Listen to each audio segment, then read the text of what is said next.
on, friends? Every now and again, a question comes up, what's the difference in the A motor and the B motor? Well, obviously the A motor is unbalanced and the B motor is balanced. But there's a little bit more to it than that. The B motor was actually created for one specific purpose. And even today with the new Milwaukee 8s, they're all balanced engines as well. But a lot of times, when you're hopping up a Milwaukee 8, you're going all out inside the engine, you end up getting rid of those balancers.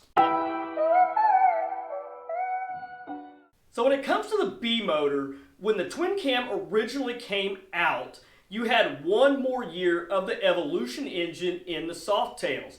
Harley-Davidson was actually working on a balanced engine for the Softail frame. Now, the reason why Harley-Davidson didn't put a rubber-mounted engine into the Softail is basically it would ruin the look of the bike and it really wouldn't fit. Now, as you know, Harley-Davidson is not one to do anything unless they're absolutely forced to. Guys, before we get too far into today's video, please don't forget to hit that like button and consider subscribing to the channel if you haven't done so already. Now, when it came to the Softail, just because of the design factor, Harley-Davidson was forced to engineer a different engine that would actually bolt into the Softail frame without any modification that was going to ruin the look of the motorcycles. Now, the big difference between the A motor and the B motor is obviously the balancers, but the A motor is on the rubber mounting system, where the Softail engine, the B motor, this is actually rigid mounted in the twin cams. Now, for all intents and purposes, all the internals are all the same on the A versus the B. Now, the B motor, as I mentioned, it does have an internal counterbalancing system. But to me, you do get a little bit more vibration, about 3,000 RPM, than what you would feel with the A motor, which is rubber mounted. Now, the balanced motors do add about 14 pounds to the engine, but they also reduce the shaking force by about 90%. And you will really notice that at idle. But you'll also really notice a difference running down the road, as I mentioned, about 3,000 RPM, because this engine is rigid mounted to the bike. Now, the counterbalancing system does produce some parasitic loss, but it's not nearly what you would think. You only lose about 3% or roughly 2 horsepower on the big end. So you're really not going to notice a whole lot of difference, but the Softail is a heavier bike than the dyno with the A motor. Now, if you're wondering just how well the counterbalancing system works in the Softails, Harley-Davidson, when they first were designing this, they actually had some issues with it being too good. With it being too good, it took out so much vibration that they couldn't keep the transmissions in gears. When you were shifting, with that lack of vibration, it would actually cause a lot of half shifts and basically hang the bike up in a false neutral between shifts. And there really wasn't anything they could do about it other than basically engineer some vibration back into the motorcycle to actually get that transmission to hit into gear and stay into gear correctly. Now, interestingly enough, the twin cam B motor, this engine will not fit in anything else other than a twin cam Softail. That's all it was designed for, is the twin cam Softail frame.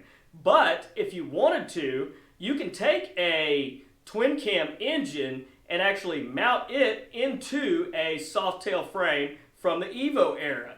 Those will actually fit with some third-party adapters. Now, I know some of you guys out there that are fabricators, you can put anything in anything you want, because that's what you guys do. You build parts to make things fit. I'm not a fabricator. Now, interestingly enough, when we went to the Milwaukee 8 and we left the twin cam engine behind, the Milwaukee 8s are all rigid mounted. They are also all balanced engines as well. But a lot of times when guys want to hot rod their Milwaukee 8 engine and you're really serious about getting down into it, a lot of times they'll just take those counterbalancers out because they really don't make a huge difference within the engine. And that was kind of a big complaint of a lot of guys coming off twin cams and going to Milwaukee 8s, was they didn't have that vibration, they didn't have that shake like the twin cam had.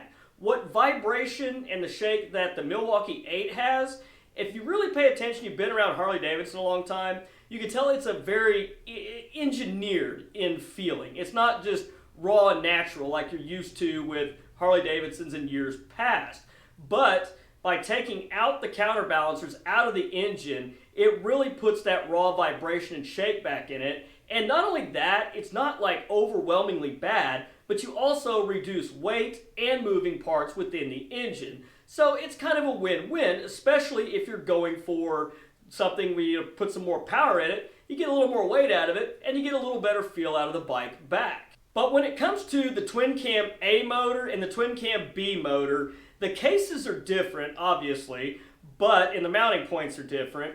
But as far as the pistons, internals, crank, all that, everything else in there is pretty much the same. So if you have a Softail twin cam, just know that all your internals are the same as the A motor. You just have the balance system in there, which isn't a bad thing, and it's very, very reliable. Now, if you've ridden a Softail and then you've ridden a Dyna or a touring bike, you will notice a difference of where you feel the vibration with the rubber mounting compared to the counterbalance systems. But guys, let me know in the comments what you think. Do you prefer the balanced engine, or would you prefer going with basically the rubber mounted system? Have you rode both of them? How do you feel about it? I'm curious to hear your thoughts, because as I mentioned, I noticed the Softails that are balanced, you don't have as much vibration at idle, but you do feel it running down the road when you get around 3,000 RPM.